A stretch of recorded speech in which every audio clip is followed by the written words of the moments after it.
Mona Lisa, ये नाम हम सब ने सुना है। इनकी तस्वीर भी कहीं ना कहीं किसी न किसी हवाले से असली नकली किसी तरह तो देखी है।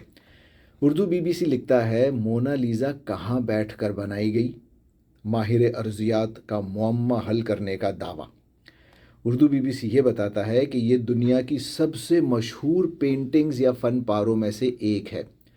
ताहम इसके बावजूद इस तस्वीर से मुताल्लिक अब भी बहुत सी बातें ऐसी हैं जिनके बारे में पूरे यकीन से कुछ नहीं कहा जा सकता। लियोनार्डो डा विंची का ये शाहकार मोनालिसा अपनी पुरस्रार मुस्कुराहट की वजह से तो मशहूर है ही। यार यहाँ रुकना पड़ेगा, यहाँ रुक के इनकी तस्वीर को दोबारा देखना पड़ेगा। अब लिखा है पुरस्रार मुस्कुराहट, मोनालिसा को देख के अगर वैसे ही को पूछे तो मुस्कुराहट तो नहीं लगती, लेकिन फिर वही पुरस्रार मुस्कुराहट देख के लगता है या तो सोच रही है मुस्कुराऊं या नहीं मुस्कुराऊं। लतीफ़ा समझ में आया? नहीं आया, इखलाकन मुस्कुरा देती हूँ। नहीं नहीं, घबराहट भी है, शर्माहट भी है। यानी कि आते आते मेरा नाम सा रह गया, उसके होठों पे कुछ कांपता रह गया। ऐसी वाली मुस्कुराहट लग रही है। बहरहाल, तो ये लियोनार्डो डा विंची का शाहकार मोनालिसा अपनी पुरस्रार मुस्कुराहट की वजह से तो मशहूर है ही, लेकिन इसकी तख्लीक के 500 साल बाद भी बहुत सी ऐसी बातें हैं कि जिनके बारे में कुछ ज़्यादा वजाहत से नहीं कहा जा सकता।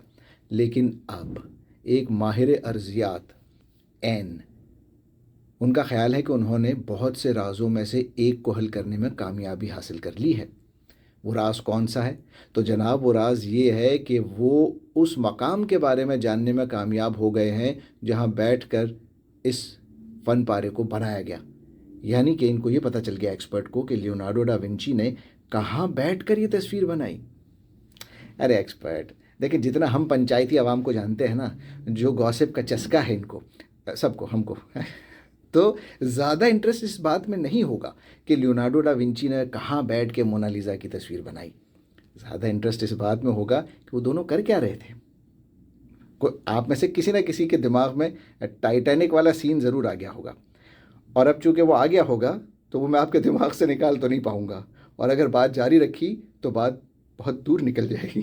तो मैं यहीं पर इस बात को करता हूँ ख़त्म, अपनी पुरस्कार मुस्कुराहट के साथ।